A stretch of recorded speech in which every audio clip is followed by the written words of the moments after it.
on the next Sopranos. You know me, I like to play a little. A little. Forget it. This game's not for you. Bet. 1,200. Let's see him, boys. Cry me a river. Look at Betty Davis back there. Just relax. Your ball. You make the rules. I don't make them. They've always been there. I don't think you should take any shit from him. I heard you first time. Anyone want to close the lights? Is that a game? How much is he into us for? Get some fucking balls, you know? I don't. The Sopranos. Next Wednesday night at 10 p.m.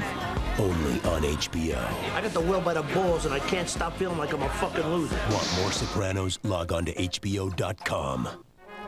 Next on HBO, it's Destination Wednesday, a whole night of HBO original programming. This isn't your grandpa's Emerald City, Oz. Next on HBO.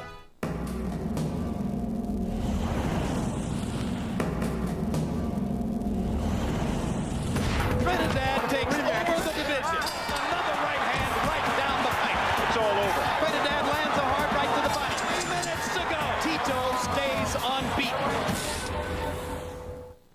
The only sports show that delivers more than the score is Real Sports. With the best reporters in the field, bringing you a side of sports you won't see anywhere else. No other show hits controversy this hard. No other sports program digs this deep.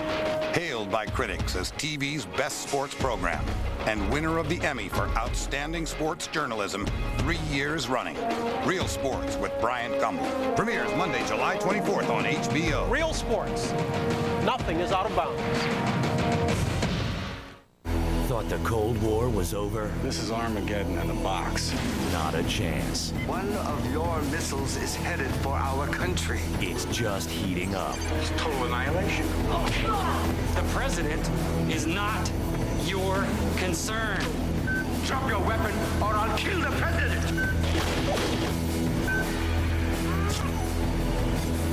They're shooting their wad. Don't do it. I'm commanding you to destroy the vessel by any means necessary. The president is on board that ship, ma'am. We have a confirmed launch. Roy Scheider, Maria Conchita Alonso. Chain of Command. Premieres Saturday, July 22nd. It's not TV. It's HBO. That's me. The real tattoo. Bled for my team. What happened was Sheila Nevins from HBO documentaries said, well, you know what you should do for the opening is you should have somebody getting a tattoo. And I was like, oh, what a fabulous idea. We were getting close to the day, and people said, well, who's going to get the tattoo? And I was like, well, somebody will want a tattoo, and nobody wanted a tattoo. So I said, well, fuck it, I'll get a tattoo. The director set up the shot, and we'd do a take, and the director would say, cut, and let's do it again. Each time he was really, cutting into my skin, and I'm bleeding. And finally, the tattoo artist stopped the director, and he said, if I keep cutting into this man's arm, he's going to bleed to death. A lot of people did say to me, what are you going to do when the show gets canceled? What if the show gets canceled after 8? And I thought, well, I'll either turn this into a period so it says ounces, right? Or I'll find a girl named Roz and just put an R over here. But so far, I don't need to do that.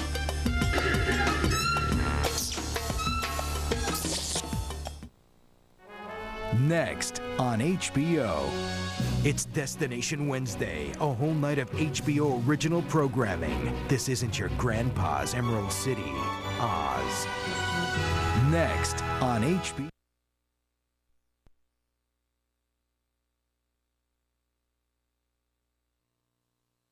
Call us today at 1-888-4Mercury.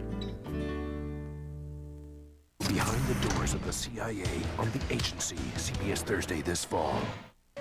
From New York, proud home of the New York Yankees and the other team, it's The Late Show with David Letterman.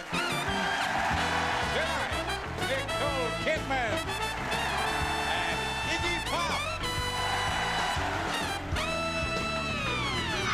Plus Paul Schaefer and the CBS Orchestra. And now, the reason the mute button was invented,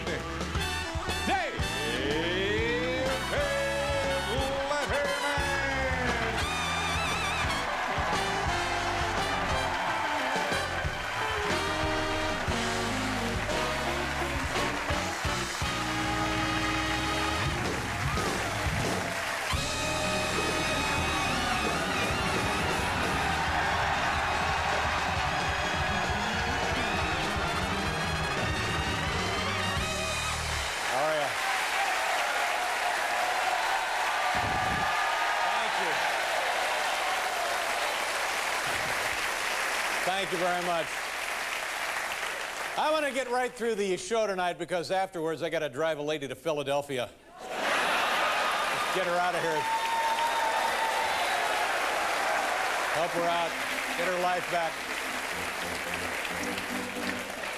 It's summer in New York. You know what I like about, well, I love New York City, but summer in New York is just, people are, they're so much more friendly. Don't you, have you experienced that? For example, today, outside on the street, a stunningly beautiful woman comes up to me right on the sidewalk. She comes right up to me and she says, "Stop following me." Beautiful start. Great start.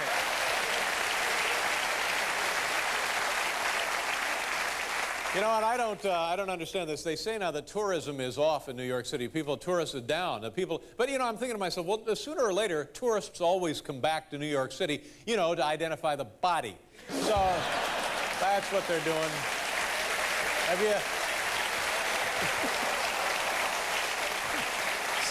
Stop following me. Beautiful start. Now, listen. How many of you do we have any Planet of the Apes Trekkies here tonight? Do we have any? How many of you have seen the blockbuster Planet of the Apes? You know, here's the deal. You run right now if you can. Get some tickets. Run. Go see the movie. I'll tell you what happens in the Planet of the Apes. Mark Wahlberg, who is not an ape, falls in love with an ape girl. Yes. And there is one incredibly hot love scene. You know? Where she unhooks her bra with her feet. Ooh. Oh, God. Oh, God.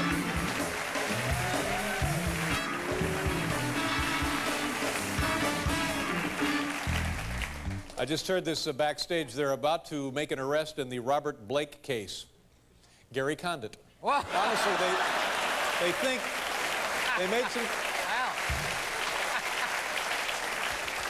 This Gary Condit, this guy, wow, my gosh. How would you like to have a congressman like that, huh? Hello. Woo! And here's my favorite little tidbit about Gary Condit. He would go to hairdressers. He would take himself to a hair, but he'd call up and he'd make the appointment under the name Greg.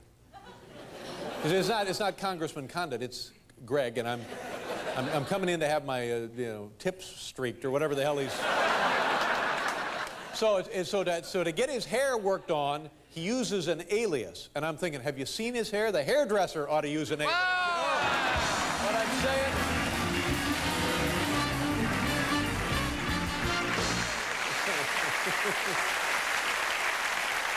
Well, things are back to normal because former President Clinton is now in his office building up there in Harlem, and it's a fantastic, brand new, yeah, sure. Fantastic new office. He's got like a 360-degree view, which is great. He can see Hillary coming from any direction. That's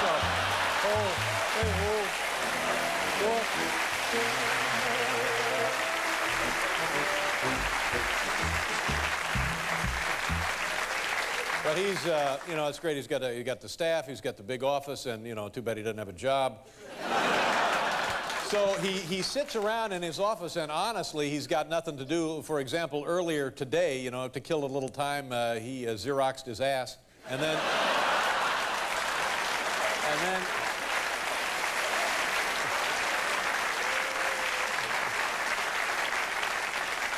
he faxed it to Carmen Electra. Okay. But don't kid yourself, they're busy up there. They say on any given day they'll have as many as up to like a dozen people in the reception area, or as it's also known, his lap. Very busy. I have got to get to Philadelphia. What? Where did the time go? Look, it's my friend Paul, everybody. Let's go.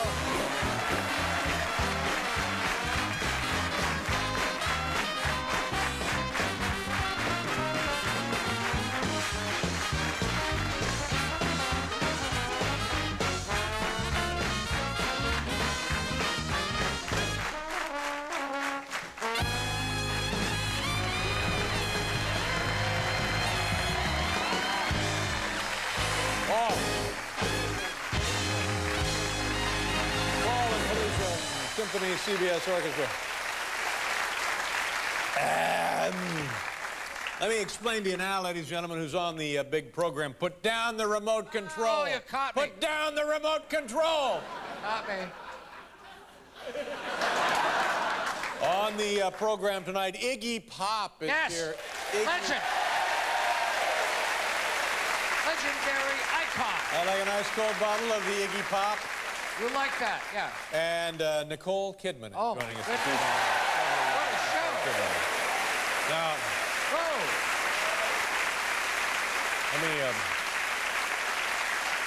Let me just take a second here to talk about Nicole Kidman's appearance on the program. It always is very difficult for me, especially now, because here you have one of the great stars in the world of motion picture and a lovely woman, and has been on the show several times, and always charming. And of course, we all know about the separation and the divorce. So it puts me in a difficult position because everybody wants to hear, well, what will the dumbass ask her? So,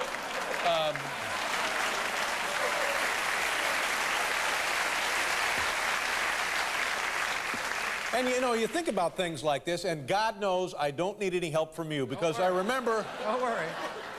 I learned my lesson. We just don't want to go through that again. I learned my lesson. My face is still red. I know. All right. So now here's where what I'm thinking. Because first of all, it's none of my business. You know, it's just none of my business. Now I was divorced as well. I was married for 10 years and got divorced, and it was nobody's business then. Well, nobody was asking then either.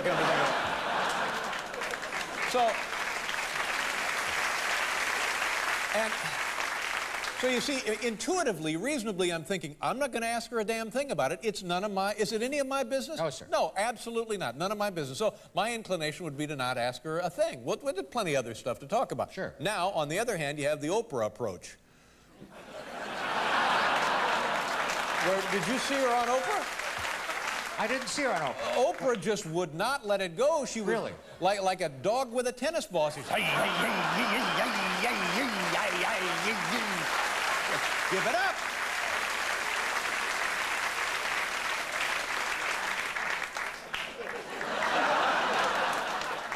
And you know, I can't possibly do that. It's just not fair. And Oprah was just rolling all over herself, and you know, so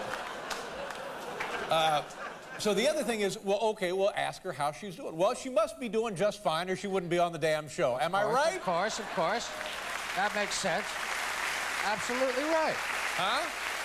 You're absolutely right about that. So what does that leave then? Well, you've got a lot of stuff to talk about. Well, no. So then the other thing is, I guess, well, how's the divorce going? Again, none of my business. Yeah, no. Like, do I get a cut? No, I don't get a cut. Yeah, is there a little something in there for me? No, that ain't gonna happen. So you're pretty much just left with, I don't know, are guys hitting on you? That's about it. I don't know what to say. What do you say beyond that? Well, I'd like to know the answer to that right there. I think that's a fine question to lead off. But again, that question answers itself. Have you seen the woman? Of course, guys. Of course, guys from all her life. Well, sometimes a woman like that will say, nobody, you know, people are intimidated by me. They don't come near me. Oh, thank you. Thank you, Oprah.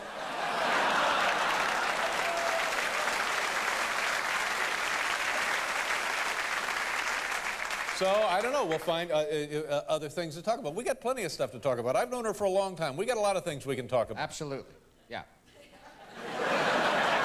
Yeah, I was married for 10 years myself. So I know what it's like, going, you know, have a 10-year marriage and go through a thing. And then everybody always says, well, what went wrong? Well, you never really know exactly what went wrong. You know, there's, you know, just some of these things are, well, in my case, I know exactly what went wrong. Oh. I know what it was.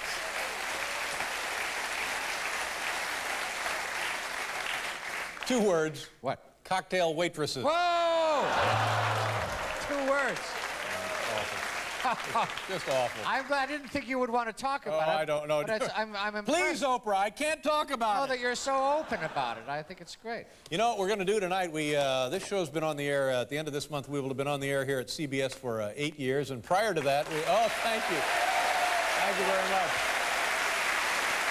Stop it. And we've been going through the videotape vault. And we found a lot of old videotape that we thought we would run during the summer. If folks give a chance to see, give them a chance to see some of this old videotape. Some of the classic... I wouldn't say classic, Paul, please. Not a classic? Yeah. Are you retiring? No, I'm not. No, I'm not. Why are you showing old stuff? No, I'm shy, but I'm not retiring. Oh. Now, so now this videotape comes to us from, did I mention at NBC we were on the air for like... We were about to, yeah. It's like 12 years over there. 20 years total that we've been doing. That's right. Yeah. Okay. Please, stop it. And I have people say...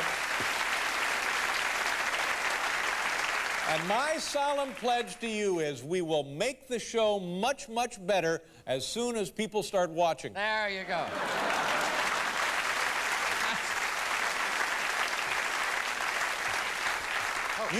You've heard of appointment TV? Yes. Yes. We like to think of this as disappointment TV.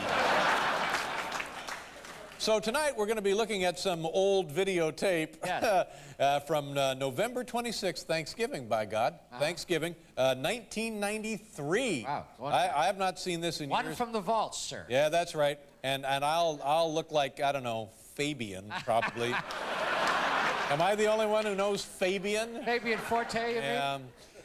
So it's from 1993, and I believe this was on our 65th show here at CBS. And it's me, I believe, at a, McDonald's drive-through restaurant in New Jersey. Oh, of course. 1993. Who could forget? Roll it.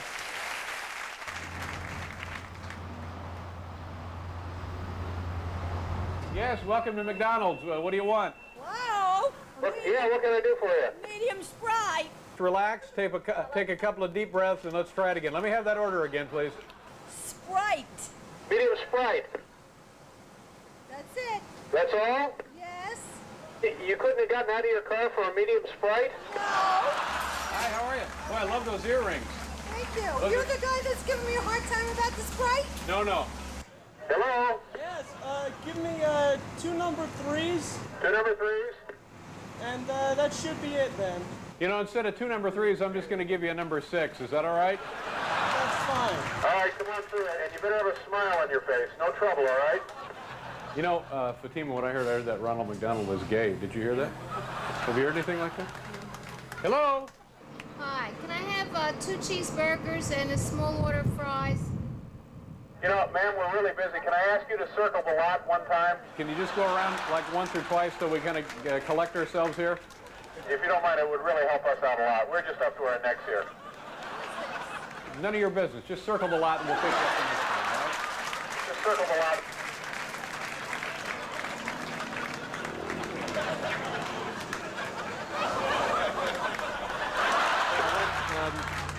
10 of the 59-cent burgers? Sir, we have a 58-cent burger. We're out of the 59-cent burgers. 4 Cokes also, please? 4 Cokes? Excuse me, 3 Cokes and a Sprite. I'm sorry, you said 4. You're getting 4. I'm up to my neck here in order. If you said 4, that's what we're going to do. There's 3 Cokes and a Sprite. You know, if that was first time out, sure, but... You know, you can't be changing it. The deal at CBS went away. No, that thing fell through. That's why I'm working here. All right, what can I do for you? I'll take a cheeseburger and a small Coke, please. This is a car wash. You say this is a car wash. You want the wax and the wheel job? Hi, welcome to McDonald's. What's in your Happy Meal? You have to prove to me that you're happy. You're not getting anything, all right? The Happy Meal is veal shank and a German potato salad and a side of lime jello. I'll have a small fry, quarter pounder with cheese. Okay, we're completely out of hamburgers. I'm sorry. Ma'am, we're just out of the burgers today. Are you for real? Yeah, I forgot to get to the market. We ran out around 9, and I've just been strapped here, so I can't get away. Can you go by and get us some ground beef? Oh, ma'am? Are you still there? I think we lost her. 1 Diet Coke, medium. 1 Diet Coke, medium. How about some coleslaw? That's it. Huh? No. How about some macaroni salad? No, thank you. Hey, how about some potato salad? How about a small garden salad? Hello? No, thank you. No salad at all? No. Hello? No, no salad. When was the last time you had a salad? I'm in a rush to get back to work. Is it all right if we touch your food before we give it to you? No. How much do you weigh? Hello?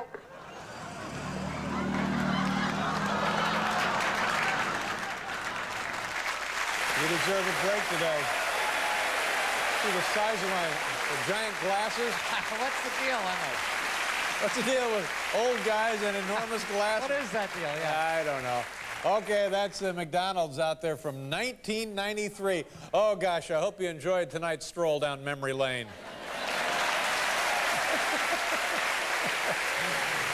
We'll be right back with Nicole Kidman and Iggy Pop.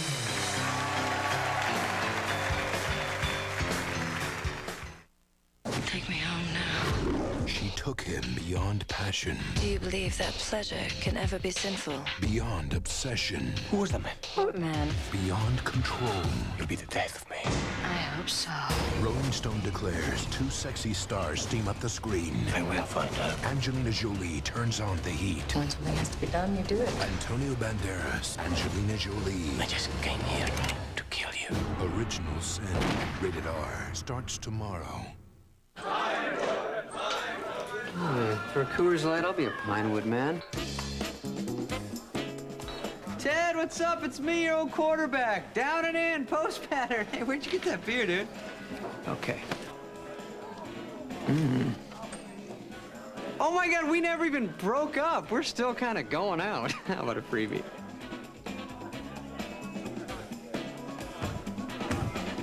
Be nice, I was a foreign exchange student.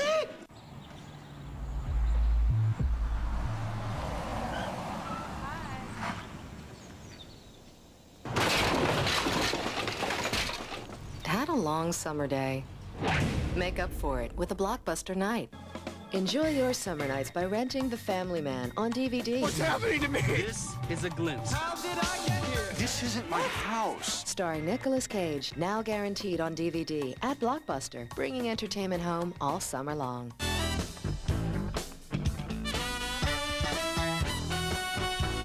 America's Sweethearts is a terrifically funny romantic comedy. Wow. It's the date movie of the summer. Didn't you used to be really fat? I could reminisce like this for seconds. America's Sweethearts. Can I explain why I didn't call? Rated PG-13, now playing. I remember those times so well. Riding home from school, knowing what was there. Same thing every day. A plate of the most delicious chocolate chip cookies. I can just taste them. But one day, something happened to me that should never happen to a child. And that's when things started to change for me. I know a guy who knows somebody that can get you some milk. Got milk.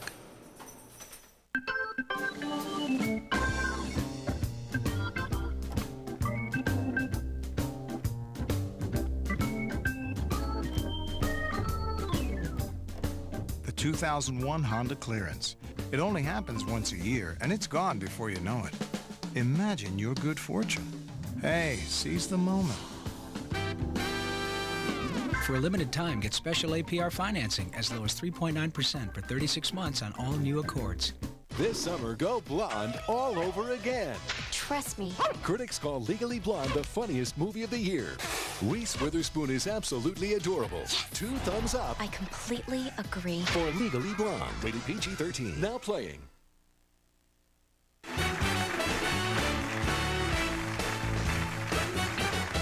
Nicole Kidman is here tonight, and also Iggy Pop. We have, this is part 2 now of me spending the afternoon at a McDonald's restaurant from November of 1993. This is part 2. Take a look. Go ahead, roll it. Yes, welcome to McDonald's. Let me get a cheeseburger. Hey, you want a cheeseburger? Yep. Are you busy right now? I gotta hit the work. Why? Wait, could you swing by the grocery store and get us a bag of onions? A bag of onions? Yeah, we're running low. Hello? Yeah, what is that 2 cheeseburgers meals? What do you get with that? Two cheeseburger meals? No. What do you get with those? Yeah. You get a free pack of cigarettes. Good. The regular kid had to take a day off. He swallowed a straw. And they got you? Yeah, he swallowed a straw. So they gave him a sick day. Yeah, could I get 2 Whoppers, please? We're all out of waffles. Whoppers. We got no Whoppers. Hey, you kids quit screwing around. We got no Whoppers here. Don't make me come out there. It's starting to get on my nerves, these people. Do they ever get on your nerves? Can I get a sundae with nothing on it, just ice cream? Yeah, you can get an iced tea. No, ice cream. Oh, ice cream. Sure, we got ice cream, too. Give me the ice cream without the cone. Just put it in a cup. You want cheese on that? What? On the ice cream cone? Yeah, cheese on it? No, not quite. Hello? Yeah, we get a number 3. A number 3? Yeah. What else? You sound like you're having trouble making up your mind. Are you all right? I'm all right. Everything all right at home? Everything all right with your family? Yeah. Everything all right at work? Yeah, things all right at work. Yeah, you sound just, like a little depressed or something. How old are you, sir? 30. 30. Yeah. And you're pretty much happy with where you are in life? It's a number 3, all right? All right, we'll get to the number 3, but I'm more concerned about you. You have a clergyman you can talk to? Is it ready? Is it gonna be ready or what? Yeah, the food's ready. Sure, the food will always be ready. Are you ready? Yeah. Okay. All right. Good luck to you. Come on in. Thanks. Usually looks depressed. This is United 16957-727. This is Kennedy Ground Control. What's the problem? Well, we had you in the air. We had you at about 1600. Just power it on in. Got your onions in. What? Your 10-pound bag of onions. Oh, you got the onions? All right, come on by. Thank you very much. We really appreciate it. Thanks for helping out. McDonald's grossed $80 billion last year, and you guys running errands for us. There you go. There's the 10-pound bag of onions, everybody. Paul, take it away. Thank you very much, David. Tonight, once again, we are going to test your powers of observation as we play hairpiece. Hairpiece. Not a hairpiece. Not a hairpiece. You know how it works as well as I do. Now, there'll be a guy back there. We bring someone out. Bring up the thing. We put 30 seconds on the clock. You have 30 seconds to determine if, in fact, it is a hairpiece he's wearing or if it is not a hairpiece. Yeah, I'm allowed to talk to him. You can? I'm allowed to circle the contestant. You can do that? All right. I don't know. Are you allowed to touch? No, I'm not allowed to. I am not allowed to touch the contestant. Not allowed, that's right. And I will determine, through my keen powers of observation, whether the man standing behind that thing there is wearing a hairpiece or is not wearing a hairpiece. That is correct, sir, yes. All right. Let's put 30 seconds on. And what does he win? How much is in the jackpot tonight? There's nothing. He wins absolutely There's no nothing. jackpot. No one wins anything, no. All right. No. There is the clock. Are you ready? Yes, I'm ready. I'm getting tired of this game. I know. Because the first 5 times we played it, it was not a hairpiece. Right. And then last week, as I predicted, it was a hairpiece. Yes. So, and now I don't know what. Do you have a prediction? I don't know. Well, that's good. I don't care anymore. I see. All right. Do you want to do it? Right. Maybe we don't have to do it. You got to. The clock is up. Oh, the clock is up. All right. Okay. Okay, let's go. Raise the thing. Raise the thing. Start the clock. No, don't start the clock. Oh, all right. Wait, well, once you see him, I think the clock should be started. No, I have to say hello and welcome him to hairpiece, not a hairpiece. All right. Now, that shouldn't detract from my time. I think once you take a look at him, the clock should be running. No, I haven't even looked at him. Whatever you say. How do you do? Welcome to hairpiece, not a hairpiece. Hey, Dave. What is your name, sir? Steve Fabrizio. Steve, how old a guy are you? 40-ish. 40-ish? See, already, the clock should be running. Once you establish that... Wait a minute. All right. When did you lose your hair? See that? Okay, start the clock. All right. All right, here we go. I'm going to approach him right away. You may approach I have pretty good luck with this. Okay. Nice to see you. Where are you from? New York City. New York City? Mm-hmm.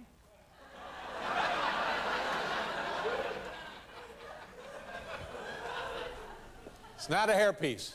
You say it's not? Not a hairpiece. All right, what makes you think that? Well, I got a good look at it. Now, it better not be a partial. It better not be like plugs or weaves or... It better not be like some kind of odd appliance. All right, as you know, if it is a hairpiece... It's starting to look like a hairpiece now. Oh, well, you're going to change? I don't know if you can change. No, I'll stick by it. You're going to say that it is not a hairpiece. Yeah. All right, please, sir, if you will, tell us, is it a hairpiece or is it not a hairpiece? It is a hairpiece. Oh, my God. Look at that. You are incorrect. You are incorrect, sir. I just want to say, I've never been happier to be wrong in my life. There you go. That's some hairpiece. Congratulations. Nice meeting you. There you go. And that's how we play. Hairpiece, not a hairpiece.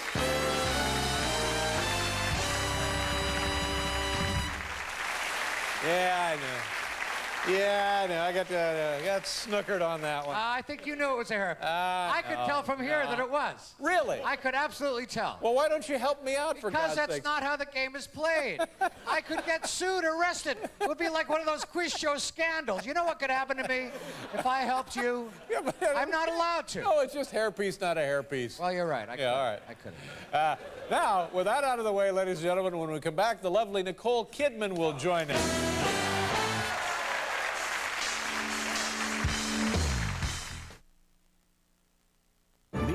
Dreamed of something more. This is as good as it's gonna get. But destiny had even bigger plans. You are Princess of Genovia. Me? From the director of Pretty Woman. Just in case I'm not enough of a freak, let's add a tiara. It's up to her to make her dreams come true. Do you think she can do it? A toast. The Princess Diaries, rated G. Starts Friday, August 3rd. Look, we got a lot to do today, so let's make this quick. Get what you need, we're out of here. Agreed? Yes.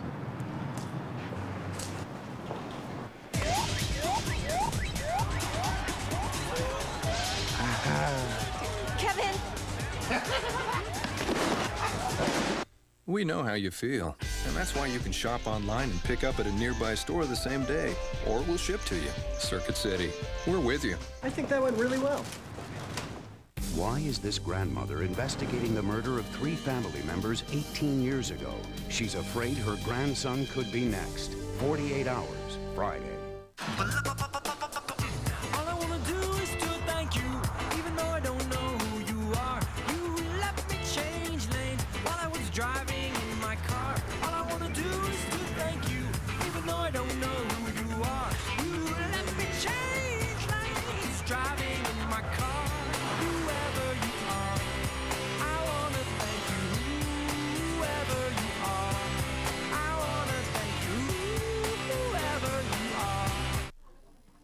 You know, the older I get, the earlier I eat. Why are you talking about getting older? Look at all of these young people. That's what I love about Denny's Summer Grand Slam deal. It's $2.99 whenever I eat. Dinner at 6, $5, $2.99. Lunch, breakfast, 7 days a week, even weekends, $2.99. Next year, I'll be eating dinner at 4. Works for me. Why? Because I'll still be coming here at 6. The delicious Grand Slam, now $2.99. Only at Denny's. It's back! And it's big! The broom won't stop until all of this year's Hondas are swept away during the Norm Reeves Honda Superstore's annual Clean Sweep clearance right here in Cerritos. Everyone knows this is the best time of the year to save on a new Honda, so why not shop America's largest selection? You can save thousands with this year's final markdowns. The Norm Reeves Honda Superstore. In Huntington Beach, West Covina, and right here in the Cerritos Auto Square.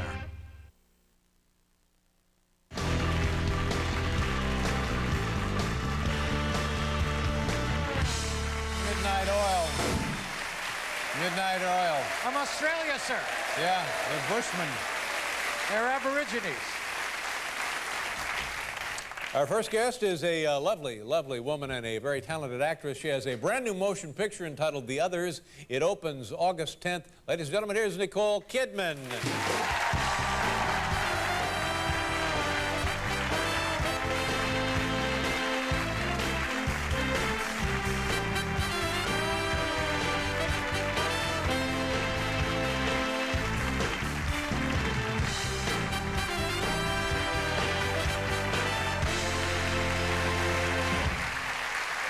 Nice to see you. Hi. You look fantastic. I heard you're getting divorced. How's that going? Hey! What are you doing? I don't know what to do. But you know what I'm saying? It's none of my business. I hope things are all right, and I'm guessing things are all right, or you wouldn't be here. You wouldn't be here if things weren't all right, would you? I think I'd probably still be here. Yeah, oh, well, I really appreciate that. Yes, well, I changed the whole... Are people driving you nuts now? Dave. Everywhere you go, people are just saying, oh, my God, oh, my God. Do you get a lot of that? I get a lot of questions. Yeah, and you know what you do when you get those questions? You tell them to mind your own damn business. Mind your own damn business. It's none of your business. Is that yours or mine? I believe that's complimentary for our guests. Oh. Help yourself. Go right ahead. It's coffee. It is? Is it? No. Well, let's find out. My... Stop it. Okay. Well, you look... So... Yeah, you look fantastic. Thank you. And I don't know how to take everything. Well, I know. It's odd. It's just an odd thing, you know? Well, I can wear heels now.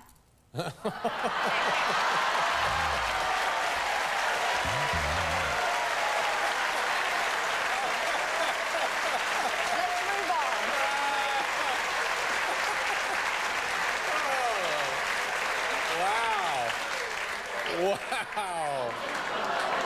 Man. Now we move on. Yeah.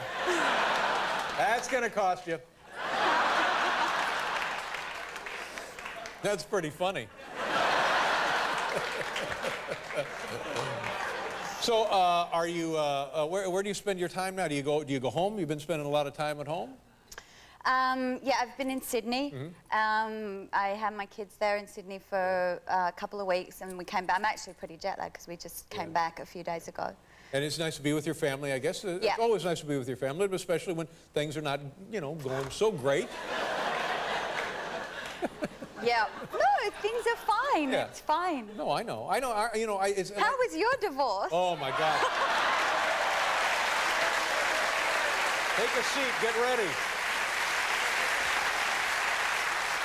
It was just horrible. It was just god awful, and because the whole thing was my fault.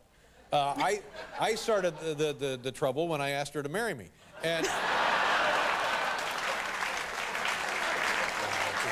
but it's just, you know, it's awful. God and awful. It's really, I mean, as much as you joke about it and everything, it's just. For me, it's better just to stay away from it, Dave. Yeah, no, I'm on your side. Did you hear me? It's none of my business. I don't want to talk about it. Because it's so... There's children involved and everything, and I'm just moving on with my life. Right. And, What can you do? That's all you can do. Don't ask any questions. Oh, no, ma'am. You're gagged. I learned my lesson. I'm going to be good tonight.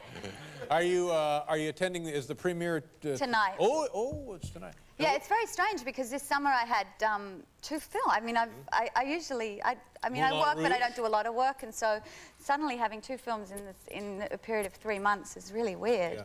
Yeah. Do you like going promoting both of them? Do you like going to the premieres? You probably don't, do you? Well, if you like the movie. Well, you like the movie. I like this movie. Yeah. And I liked Moulin Rouge, too.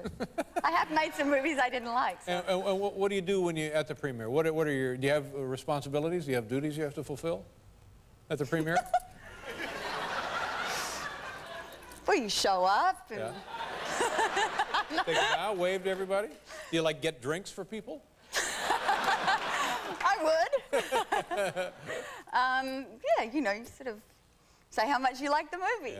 Yeah. But it's actually, this movie is a thriller, and so I like this genre of movie. I like scary movies. It's psychologically manipulative, and you're not quite sure what until the right. Yeah. There's lots of different sort of twists and turns. It's got a killer ending, which is it's always hard in a film to find a good ending. Right. And I think that's one of the reasons I really responded to the script was because the ending is so good. Yeah. Well, I hope it's a huge... I'm sitting here saying, oh, it's so good, but no. Well, I hope... But the ending is good. Yeah. So... no, the film is good. Oh, God. I am hopeless at these shows. So what you're saying is show up late. Oh. No, the film is very scary, but it's, you know, thrillers that have a bad ending, that have a generic sort of formulaic ending. You feel let down by it, no? Sometimes, I mean, so if it has a good ending, you go, good. Now, when we come back, we can show a clip of the movie if you like. We're going to show the ending. No. What do you think? We're dumb? And anyway, we'll be right back here with Nicole Kidman. You look lovely.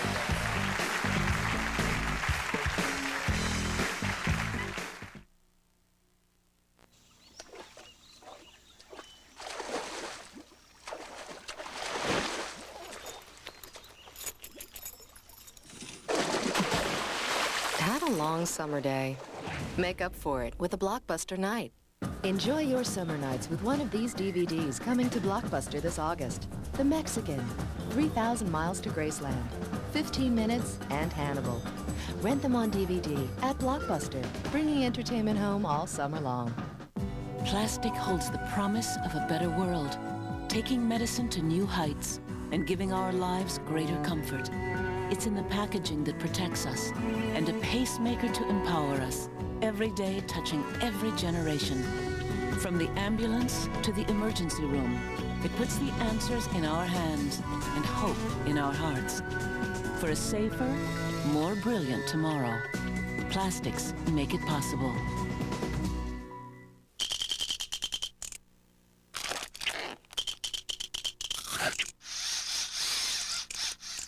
Kit Kat, Big Cat. Thicker, bigger, crunchier. Is your mouth ready? First one of 5. Huh?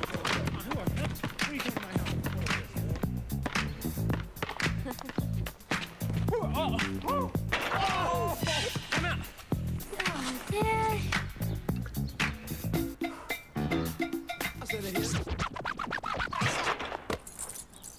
Bang, bang, the boogie to the boogie, say up, jump the boogie to the bang, bang, boogie, let's rock. You don't stop, rock the rhythm that'll make your body rock. This summer's infectious comedy, I'm contagious, is under this man's skin. You're dealing with a white blood cell here. And up his nose. Please, you're going to make me vomit. Osmosis Jones, rated PG. Starts Friday, August 10th. Kent's been challenged to kick his cigarette habit. I see the disintegration of an old man on TV. How will his mood swings affect the house? He's a time bomb. All new Big Brother, CBS. Oh, what a day. The seating capacity of a minivan.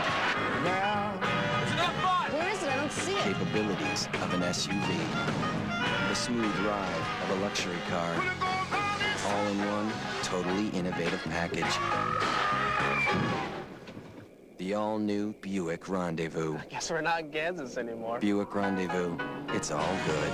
Test drive your all-new 2002 Rendezvous at your Southern California Buick dealer. Anytime with you, anytime we're a pair, anytime we make a memory to share, anytime you feel how much I care. Anytime's a good time for IHOP's Red, White, and Blueberry Breakfast.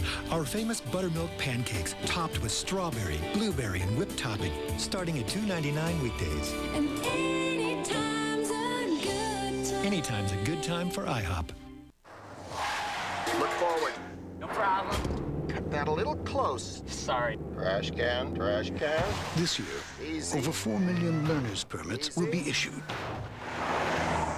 So you'll be glad to know the Lexus ES300 has received the highest possible rating for front side impact protection. Hey, son, how'd you do? Dad, can I drive? Starting at $32,090, it's a small price to pay. See your Southern California Lexus dealer.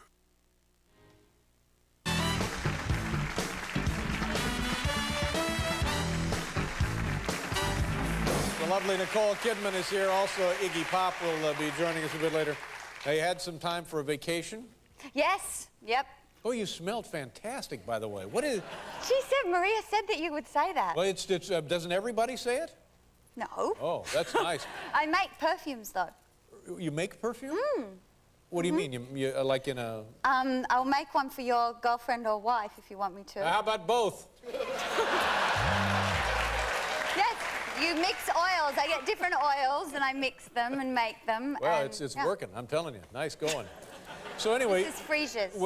Freesias? Those are lovely flowering plants? You don't know freesias? What did I say? They're not flowering plants? They're flowers, yeah. Yeah? Oh, lovely flowering plants? What did I say? Did I just get in? Now, so tell us about you. Where did you say you went to? Fiji. Fiji. Yeah. Which is a really beautiful place to go. It's a long way away. It's like 3 hours from Sydney, so that's why I went to Fiji, because it was on the way back to Sydney, and took my kids and my big island, is it? There's a lot clusters.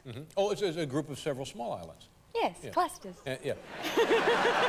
And what do you do there? What kind of things? What kind of activities? Well, you drink kava juice. Oh, I've Has heard anyone here had kava ever? What does it do? It makes you. What does it do? It makes you happy. Mellow. Yeah. Does it really work?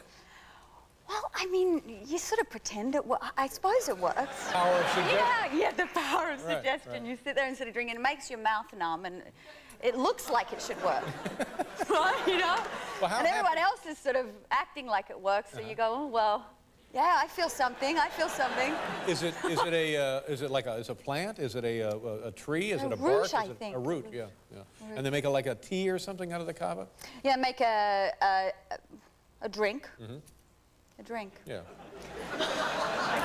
But yeah, it does. I mean, you can buy it here. They say it's very expensive. Well, that's what they told me on the island, that they sell it in America for $1,000. Is that right? Yeah, an ounce or something. Yeah. That seems a bit. So, other than sitting around getting your mouth numb, what did you do?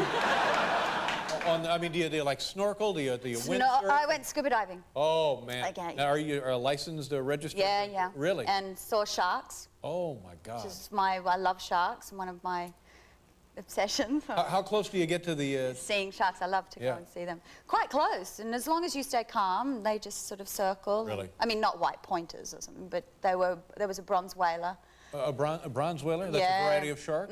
Large? Very large. Do you scuba dive? No, you know, I did it. I tried it. Some people taught me in a pool in New Jersey, honest to God. Honest to God. Years ago at like the Hilton in New Jersey, and didn't like it? Well, it's very claustrophobic. Well, in a pool? Well, I mean, but you get all that... Yeah, but the sharks... It is actually claustrophobic, that feeling of... Yeah. And if something goes haywire, then all of that stops. But you do all the... But now, has anybody explained to you... what is the difference between a shark that's just fine and then a shark who will just, attack you? What is the difference? Not much. I mean, it's like... It's a whim. Really? They attack on a whim? I mean, they choose to attack. Boy, oh boy, so just... they like you, they don't like you. Yeah, but so you're down there, and it's entirely up to the shark how he feels about, going things, and then... You stay mellow. Take a lot of kava. Yeah. No, you don't go where, if you don't dive where there's seals. I mean, there's certain things that you just don't do. Because they feed on the seals, is that what it is? Yeah. Certain sharks. But I mean, obviously, you wouldn't go where, this is where the white pointers are. You wouldn't dive with white pointers. Are those because white pointers are known to be. Are they the great white? Is that what it is? Yeah. Same kind of deal? Yeah. Oh, my God. Yeah. But I'm fascinated by them. I just think they're beautiful. What other kind of thing do you see when you're in the water? You see... You've been in the water. Haven't you snorkeled? Yeah, I have snorkeled. But I tell you, here's my theory about... Coral, beautiful coral, coloured fish. This is so boring. People don't want to hear about this.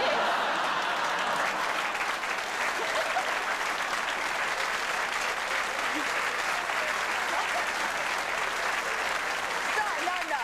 It was a good question. It was a good question. Just what the hell went wrong? What the hell happened? I'm not sure. But let's talk about boring. running. Come on. Anything. I thought that whole shark thing was, well, yeah. I don't think that.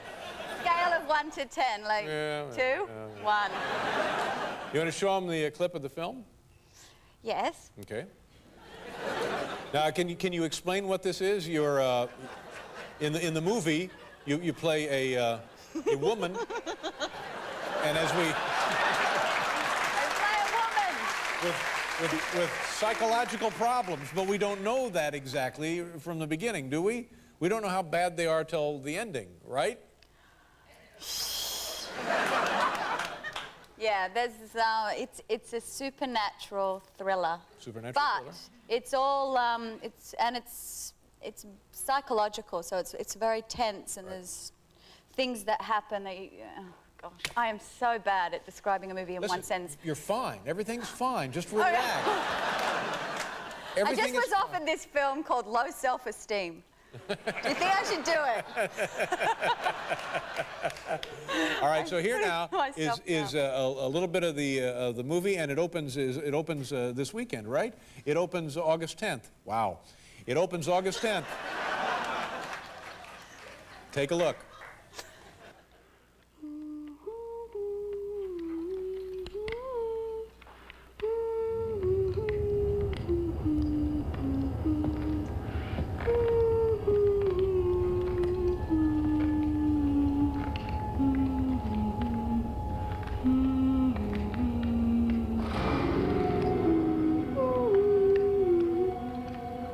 What's the matter? Where is my daughter? Are you mad? I am your daughter. Creep City, ladies and gentlemen.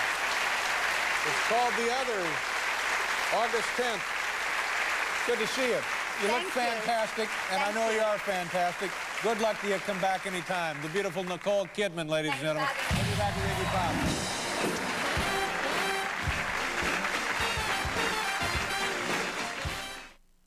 I go this way, and you go this way. I go that way, you go this way. Yes. They fought some tough enemies. I'm sorry, man. Did that hurt? But this one is unlike any they've seen. Woo! Egyptian style, girl. Come on. This Friday. Get ready.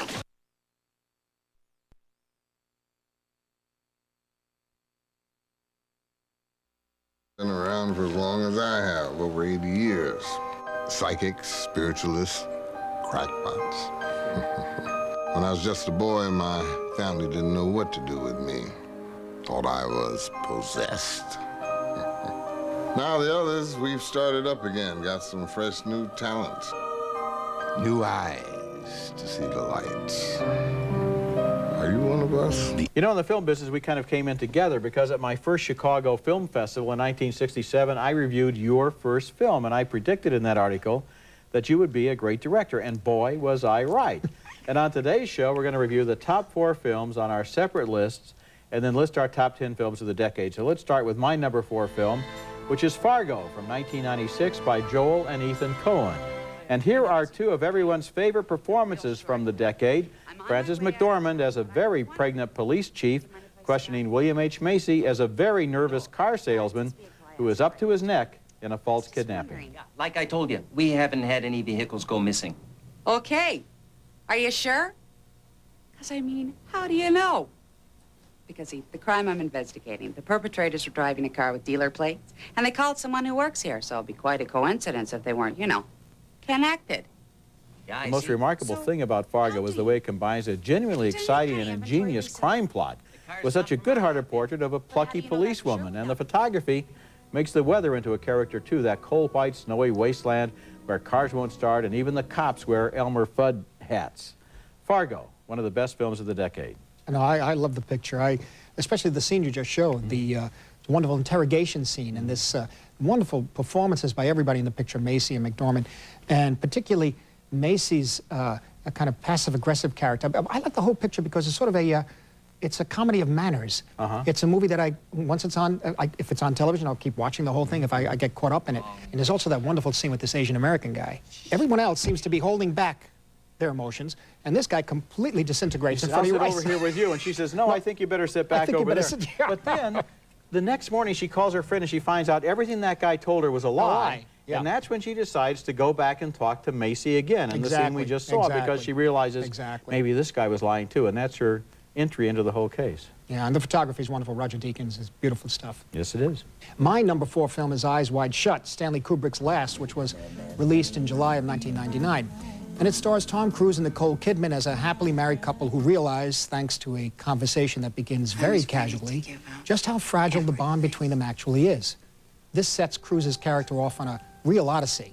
The key stop in his journey is a Long Island mansion where a bizarre secret ceremony is underway. Remove your clothes. please. Remove your clothes.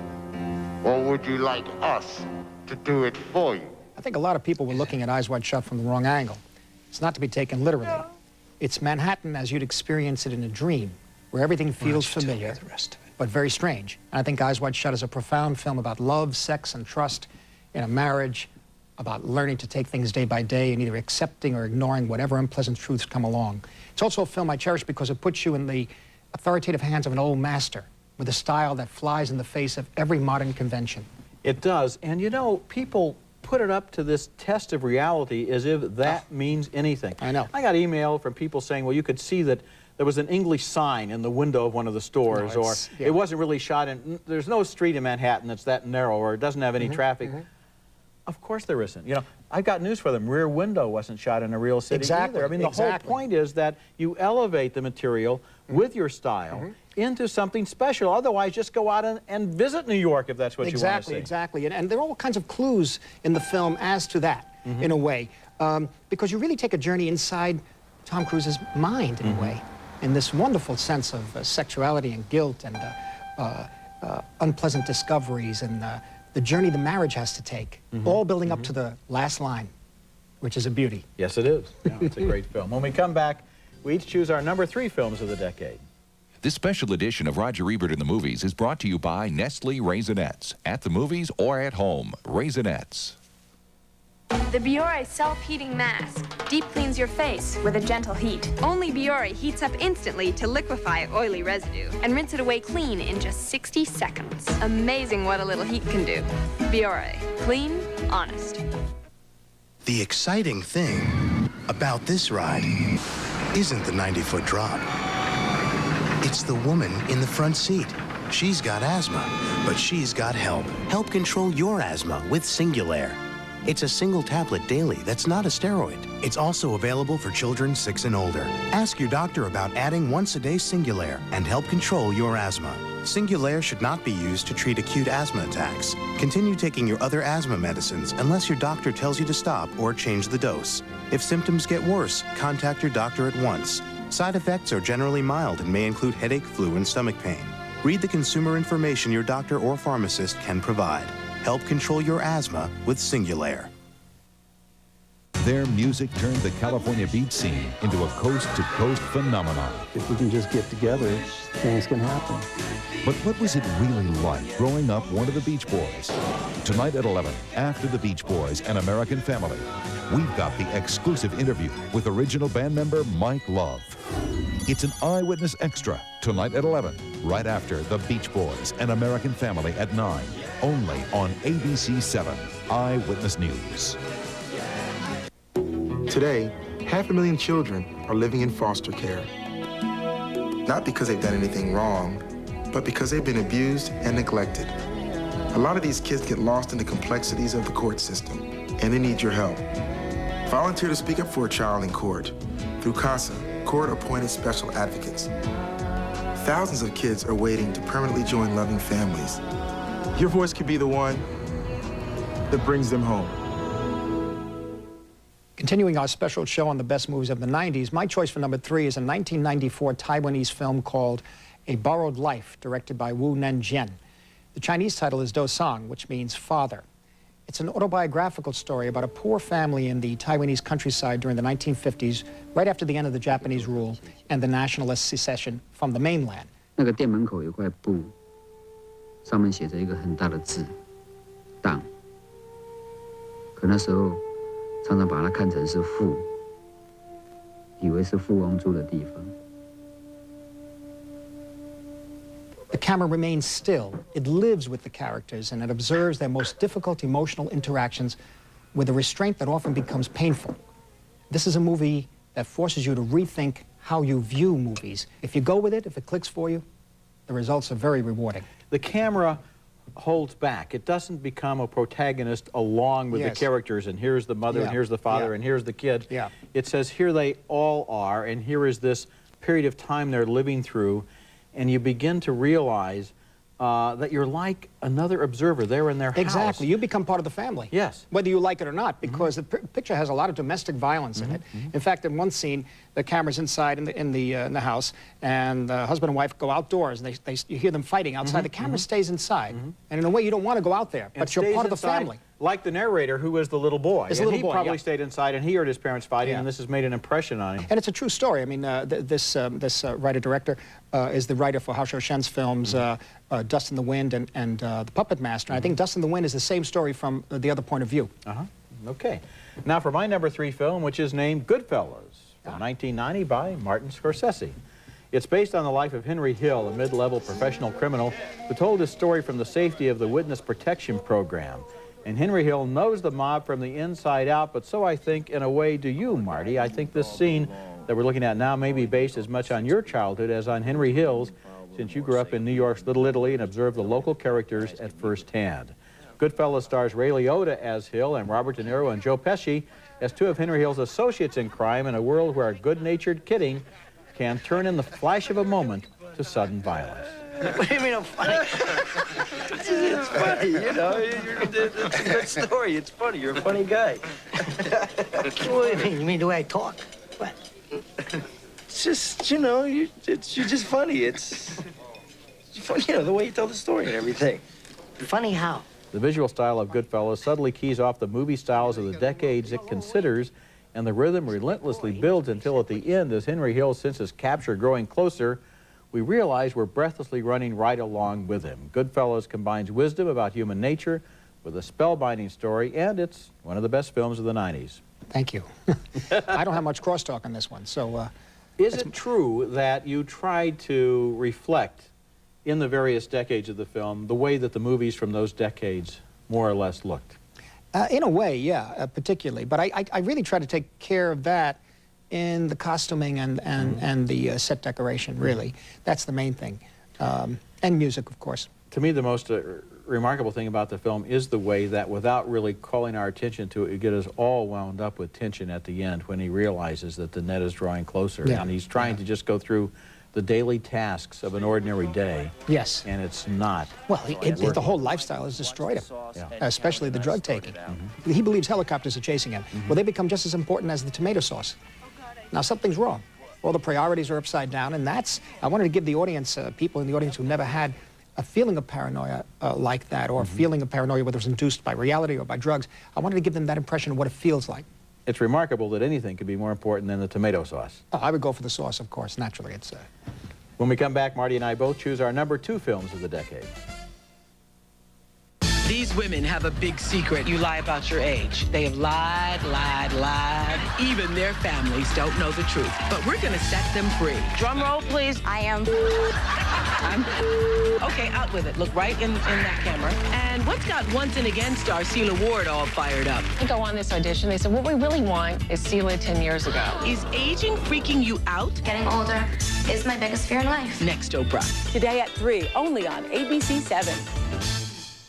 Continuing this special show, Martin Scorsese and I make our personal selections of the best films of the 1990s. And the number 2 film on my list is possibly the most influential film of the decade, Quentin Tarantino's Pulp Fiction from 1994. The movie looped through time to tell parallel stories involving 2 big criminals, broken-down boxers, low-level drug dealers, gangsters' girlfriends, and hitmen, in a movie that combines sudden bursts of action with ironic comedy, parody, and characters who love to make small talk on their way to big moments. You know what they call a quarter pounder with cheese in Paris? They don't call it a quarter pounder with cheese? Oh, man, they got the metric system. They wouldn't know what a quarter pounder is. And what do they call it? They call it the Royale with cheese. If you follow the characters through the loop of the plot, you also find that most of them do find personal redemption in one way or another, so that Pulp Fiction becomes a comedy masquerading as hard-boiled. And it's a complete original, which unfortunately inspired way too many other young filmmakers to write way too much Tarantinian dialogue. They knew the words, but not the music. What I love about the picture is the structure, the way he tells the story, the many different stories, and literally the humor, the irony, and all based on the bedrock of American pop culture, which threw me at first in terms of, at first I approached the picture as a kind of realistic film, in a way, or naturalist, not naturalistic, but realistic in the way these people would behave. But who are these people? I never met people like this. You know, Paul Schrader, who has written 4 of your films, was telling me that he feels in the 90s that existentialism, the idea of what we do with our lives, has been replaced by irony, and so that everything has quotation marks around it. Your films are not in quotation marks. They are meant. Do you feel any urge at all to start using the quotation marks, or is it just never. alien to you as a filmmaker? No, I just can't. I just have to be attracted to the material, really the characters. The morality of the characters is what I'm interested in, and how one deals with morality in today's world. And Pulp Fiction isn't really about morality at all. No. Okay. My choice for number 2 is Terrence Malick's adaptation of James Jones's novel, The Thin Red Line. There are many great actors in this movie, including Sean Penn, Nick Nolte, John Savage, Jim Caviezel, and others, but there's no star. The film has a deliberately loose structure, and the story is told through multiple voiceovers and points of view. The Thin Red Line is actually the story of every soldier who took part in the endless battle to secure Guadalcanal.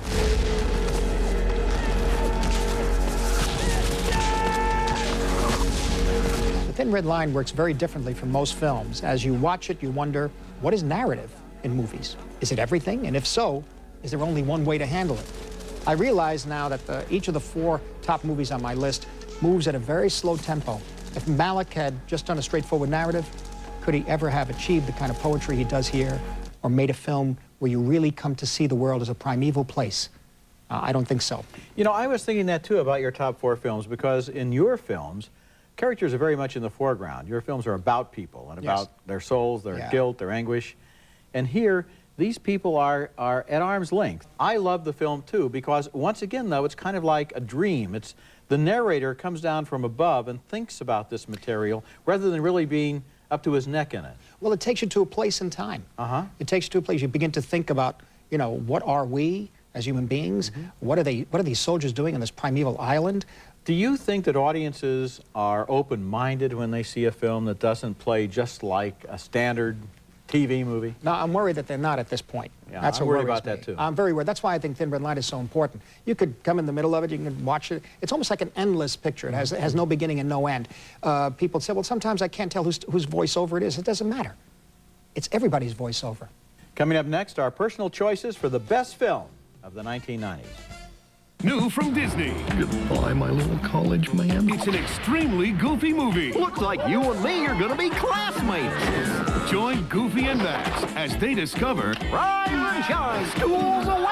family comes first. 2 goofs are better than 1. Even if your dad is goofy. Dad, you're scaring people. Disney's all-new and extremely goofy movie. Only on video and Disney DVD February 29th, Leap Day. When Paul Daigle was shopping mid-size cars, he started with the usual suspects, Camry, Accord. Then he heard about our larger Saturn, the L Series, and got in touch with me to see how it stacked up. I was happy to pass along more details. Only trouble is you can't drive them, and a big part of appreciating this car is just driving it. Of course, I suspected Paul would assume I was biased. That's why I brought an Accord and Camry along, just in case he had any doubts. Now, I'm cheating a bit with my choice for the #1 film in the 90s because it was actually made in '86. But it didn't really become widely known in the United States until the early 90s, which is when I saw it for the first time. It's called Horse Thief, and it was made in Tibet by the mainland Chinese director, Xian Zhuangzhuang. The story of the film is as simple and elemental as the lives of the people it depicts. A man is ostracized from his tribe for stealing horses.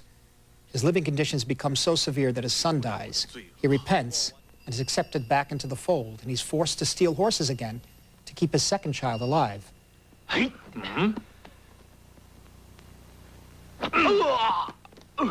Now, I have a great interest in anthropology, and Xian takes you inside a culture that initially felt as distant to me as the surface of the moon. And because he stays so simple and so specific, the point of view becomes universal. This is what life is all about, struggling to keep your family alive. Horse Thief was a real inspiration to me. It's that rare thing, a genuinely transcendental film. This movie is like an Italian neorealist film. It made me think of The Bicycle Thief, although it's more despairing even than The Bicycle Thief. It's about people who are hungry and who are cold. He's walking around in the snow barefoot at one time, and his choice is be a horse thief or be dead. You know, be a horse thief or my child starves, and he's already lost one child. Right. And he's up against the absolute extremities of economic desperation. Yeah, the director made The Blue Kite back in '93, right afterwards, which is a similar way into that society, a very interesting way, where he shows you the microcosm and you get the whole macrocosm from it. Unfortunately, since then, he hasn't been making pictures in mainland China. Maybe because he was too perceptive in these two films. Yeah. That's the problem in China. We get great films out of China, then the directors suddenly have to retire. Can't work. Yeah, exactly. But we have so many of these secondhand pop images of China, which are totally irrelevant. When you look at a film like this, you realize these are people leading their daily lives. This is the information we don't have when we look at the news. Or when we try to make sense out of the newspaper. Exactly. Okay, now for my #1 film in the 1990s, and my choice isn't a fiction film, although it plays like one, but a documentary named Hoop Dreams from 1994. It started as a half-hour documentary about two inner-city kids named William Gates and Arthur Agee, who were promising basketball players in junior high school. But then the film just kept on growing as it followed their lives, covering almost 5 years, as they're both recruited by a suburban high school basketball powerhouse, and fate makes a twist in their destinies. Finally, with the Agees owing $1,500 in back payments, St. Joseph's forced Arthur to leave the school. To me, the greatest value of film is that it helps us break out of our boxes of time and space and empathize with other people. It lets us walk in someone else's shoes. Hoop Dreams, made by Steve James, Frederick Marks, and Peter Gilbert, gave me that gift. Well, I think it's an extraordinary film. I mean, you have real people becoming dramatic characters. You follow their lives like everyone's life, I think, is a drama, in a way. And the dedication of the filmmakers was remarkable. It reminds me, it goes back to Flaherty, where they live with the people and stay with them for years. And again, this is a new way, a new, interesting look at storytelling. And what's great, too, is you begin to see the relationships in the family and how they change, the boy and his father.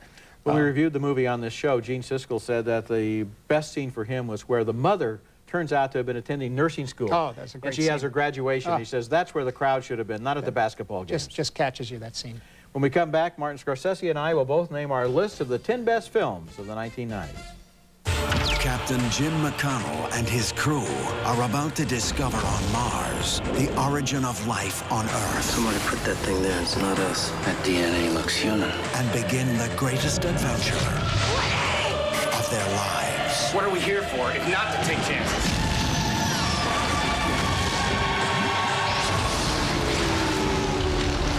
Mission to Mars, rated PG. Starts Friday, March 10th at a theater near you. In this highly technological world, it's nice to know there's still one thing moms can trust to work exactly the way they expect it to, time after time. Doctor recommended Robitussin for fast, soothing relief for coughs.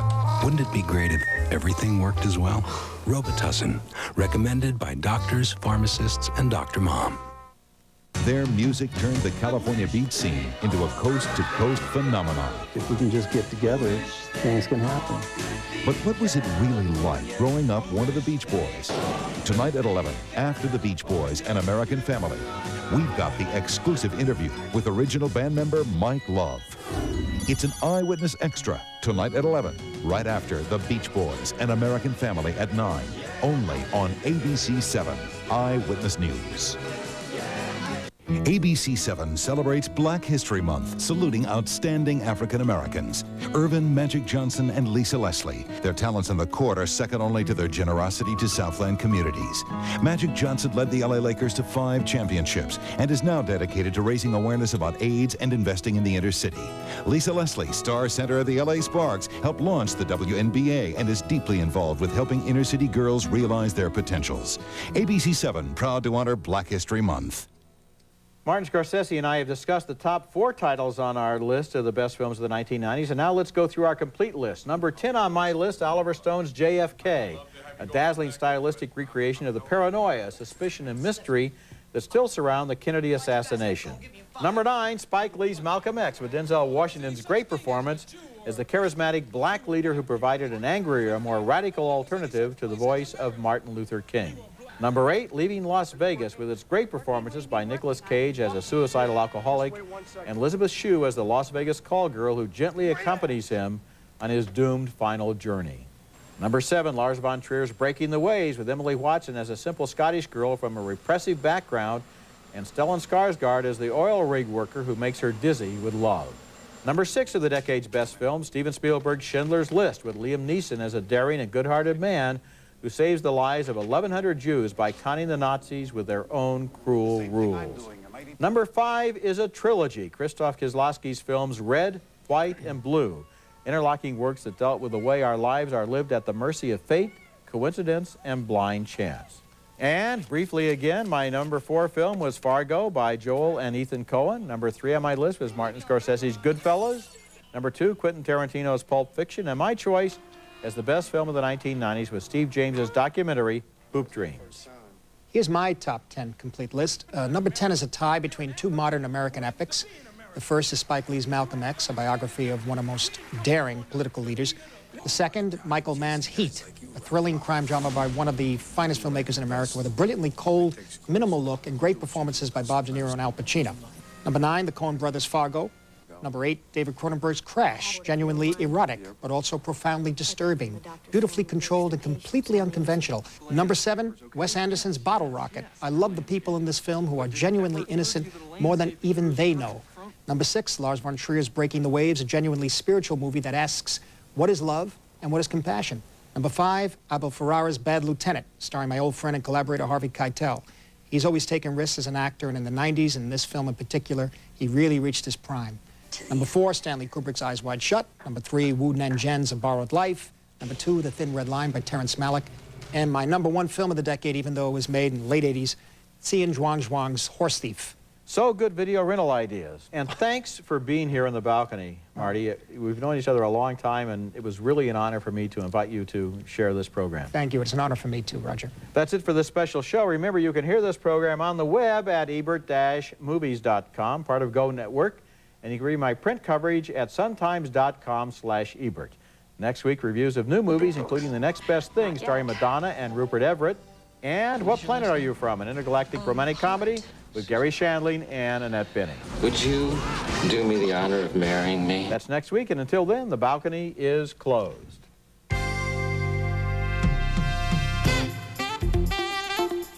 For serious oral care, use Rembrandt Whitening Toothpaste. For extra whitening with less abrasion. For a healthier mouth, for the life of your teeth. Rembrandt Toothpaste. It's not a good idea to wait too long for a plumber. Take care of it quicker with Mr. Rooter. Naturally effective Ricola Herbal Cough Drops. Trust the brand with a mountain of herbal expertise. Ricola. It's hard to resist new and improved Toaster Breaks Pizza, now with a crispier crust, zestier sauce, and cheesier cheese. Toaster Breaks Pizza. Great pizza taste from your toaster. Closed captioning for Roger Ebert in the Movies is brought to you by Blast of Butter microwave popcorn is so rich, so buttery tasting. You gotta get it. Blast of Butter from Jolly Time.